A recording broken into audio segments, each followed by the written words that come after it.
తెలంగాణ విద్యార్థి నిరుద్యోగులందరికీ నా యొక్క ప్రత్యేక విజ్ఞప్తి. నిరుద్యోగుల యొక్క పోరాటం, నిరుద్యోగుల యొక్క డిమాండ్ అనేది ప్రభుత్వం ఎప్పుడు సానుకూలంగా స్పందిస్తుంది. కొంతమంది నకిలీ నిరుద్యోగులతోని బీఆర్ఎస్ యువ సంగ్రామం పెట్టి ఇవాళ ఒక రాక్షస ఆనందం పొందాలని బీఆర్ఎస్ పార్టీ ఆలోచన చేసింది.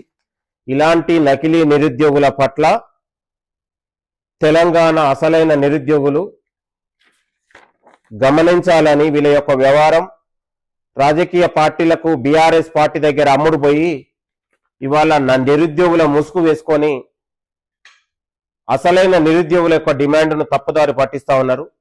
తెలంగాణ అసలైన నిరుద్యోగ యువకులారా, లైబ్రరీలో చదువుకుంటున్న, రాజకీయాలకు సంబంధం లేకుండా మీరు చదువుకుంటున్న నిరుద్యోగ యువతలారా, మీరందరూ కూడా గమనించాలి.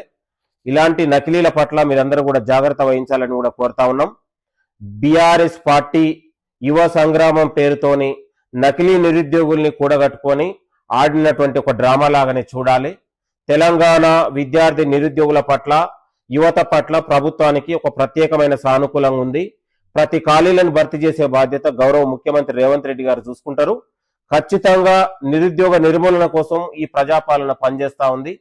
బీఆర్ఎస్ సహాయంలో నిరుద్యోగులు నిండా ముంచి నిరుద్యోగ జీవితాలతో చెలగాటమాడిన బీఆర్ఎస్ పార్టీకి నిరుద్యోగుల గురించి మాట్లాడే అర్హత లేదని కూడా ఈ సందర్భంగా గుర్తు చేస్తూ, దయచేసి రాజకీయ పార్టీలకు అమ్ముడుపోయి బీఆర్ఎస్ పార్టీకి అమ్ముడుపోయిన ఇలాంటి నకిలీల పట్ల మీరందరూ కూడా జాగ్రత్త వహించాలని కూడా కోరుతా ఉన్నాను. థ్యాంక్ యూ, నమస్తే.